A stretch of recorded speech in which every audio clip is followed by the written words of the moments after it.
ರಾಷ್ಟ್ರಪತಿ ದ್ರೌಪದಿ ಮುರ್ಮು ಅವರು ವಿವಿಧ ಕ್ಷೇತ್ರಗಳ ಸಾಧಕರಿಗೆ ಪ್ರತಿಷ್ಠಿತ ಪದ್ಮ ಪ್ರಶಸ್ತಿಗಳನ್ನ ಪ್ರದಾನ ಮಾಡಿದ್ರು. ಈ ಪ್ರಶಸ್ತಿ ಸ್ವೀಕಾರ ಮಾಡೋಕ್ಕೂ ಮುಂಚೆ ಪುದುಚೇರಿಯ ಮಾರ್ಷಲ್ ಆರ್ಟ್ಸ್ ಸಾಧಕ ಕೆ ಪಜನಿವೇಲ್ ಅವರು ಮೋದಿ ಅವರಿಗೆ ಸಾಷ್ಟಾಂಗ ನಮಸ್ಕಾರ ಹಾಕಿರುವಂತಹ ಒಂದು ವಿಡಿಯೋ ಈಗ ಸೋಷಿಯಲ್ ಮೀಡಿಯಾದಲ್ಲಿ ಭಾರಿ ವೈರಲ್ ಆಗ್ತಾ ಇದೆ. ಪ್ರತಿ ವರ್ಷದ ಹಾಗೆ ಈ ವರ್ಷ ಕೂಡ ಈ ಸಮಾರಂಭದಲ್ಲಿ ಕಲೆ, ಸಮಾಜ ಸೇವೆ, ಸಾರ್ವಜನಿಕ ವ್ಯವಹಾರ, ವಿಜ್ಞಾನ ಮತ್ತು ಇಂಜಿನಿಯರಿಂಗ್, ವ್ಯಾಪಾರ, ಕೈಗಾರಿಕೆ, ವೈದ್ಯಕೀಯ, ಸಾಹಿತ್ಯ, ಶಿಕ್ಷಣ, ಕ್ರೀಡೆ, ನಾಗರಿಕ ಸೇವೆ ಸೇರಿದ ಹಾಗೆ ವಿವಿಧ ಕ್ಷೇತ್ರಗಳಲ್ಲಿ ಸಾಧನೆ ಮಾಡಿರೋ ಗಣ್ಯರನ್ನ ಗೌರವಿಸಲಾಯಿತು. ಇದರಲ್ಲಿ ಪದ್ಮ ಪ್ರಶಸ್ತಿ ಸ್ವೀಕರಿಸೋದಕ್ಕೂ ಮುಂಚೆ ವೇದಿಕೆ ಕೆಳಗೆ ಕೂತಂತ ಪ್ರಧಾನಿ ಮೋದಿ ಅವರಿಗೆ ಸಾಧಕರು ನಮಸ್ಕಾರ ಮಾಡಿ ಹೋಗುವಂತ ದೃಶ್ಯಗಳನ್ನ ನಾವು ಸಾಮಾನ್ಯವಾಗಿ ನೋಡಿರ್ತೀವಿ.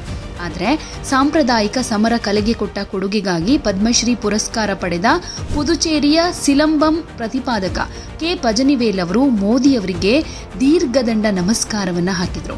ತಕ್ಷಣವೇ ಮೋದಿಯವರು ಅಲ್ಲಿಂದ ಎದ್ದು ಅವರ ಕೈ ಹಿಡಿದು ಪ್ರತಿ ನಮಸ್ಕಾರ ಮಾಡಿದ್ರು. ಈ ವಿಡಿಯೋ ಸೋಷಿಯಲ್ ಮೀಡಿಯಾದಲ್ಲಿ ಭಾರಿ ವೈರಲ್ ಆಗ್ತಾ ಇದೆ, ಹಾಗೆ ಚರ್ಚೆಗೂ ಕೂಡ ಎಡೆ ಮಾಡಿಕೊಡ್ತಾ ಇದೆ. ಅಂದ್ರೆ ಕೆಲವರು ಇದನ್ನ ಮೆಚ್ಚುಗೆ ಅಂತ ವ್ಯಕ್ತಪಡಿಸ್ತಾ ಇದ್ರೆ, ಇನ್ ಕೆಲವರು ಇಂಥ ಅಗತ್ಯ ಏನಿತ್ತು ಅಂತ ಕೂಡ ಪ್ರಶ್ನೆ ಮಾಡ್ತಾ ಇದ್ದಾರೆ.